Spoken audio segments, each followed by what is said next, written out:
ಈ ಜಾಗಟೆಗೆ ಮೊದಲು ತಾಗಿ bullet speed ಕಟ್ಟಾದ ಮೇಲೆ ಇವನಿಗೆ ಬಂದು ತಗಲಿದೆ. ಅದಕ್ಕೆ ಏನು ವೇಟ್ ಆಗ್ಲಿಲ್ಲ. ನಾನೇನ್ ಮಾಡ್ಲಿ?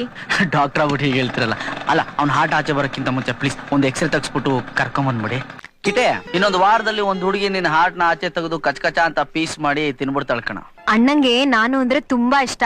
ನಾನು ಯಕ್ಷಗಾನ ಕಲಿಬೇಕು ಅಂದಾಗ ಅವ್ನ್ ಫುಲ್ ಖುಷಾಗ್ಬಿಟ್ಟು ನಾನು ಇಲ್ಲಿ ಕರ್ಕೊಂಡ್ಬಂದು ಕುಣಿಯೋದ್ ಹೇಳ್ಕೊಟ್ಟ.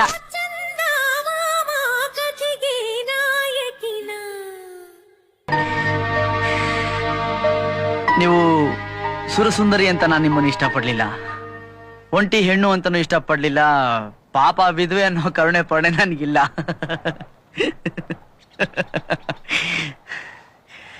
ನನಗೆ ತದ್ವಾ ಇಷ್ಟ ಆಗಿದ್ದು ನಿಮ್ ಸೈಲೆನ್ಸ್. ನಿಮ್ಮನ್ನ ನಗ್ಸ್ಬೇಕು ಅನ್ಕೊಂಡೆ, ನಗ್ಸ್ದೆ, ತಗಲಾಕೊಂಡೆ. ಈ ಲೆವೆಲ್ ಕಣ್ಣೀರು ಬರುತ್ತೆ ಅಂತ ಗೊತ್ತಿರ್ಲಿಲ್ಲ ಕಣ. ಅವಳು ಒಪ್ಕೋತಾಳೆ ಅನ್ಕೊಂಡಿದ್ದೆ. ನನ್ನ ನೆಮ್ಮದಿ ಹಾಳು ಮಾಡ್ಬೇಡಿ ಅಂತ ಇಂಡೈರೆಕ್ಟ್ ಆಗಿ ಕ್ಯಾಕ್ರು ಸುಗ್ದು ಹೊರಟೋದ್ಲು. ಬದುಕ್ಬಿಟ್ಟ ಗಣೇಶ. ನಾನು ಬದುಕ್ಬಿಟ್ಟೆ.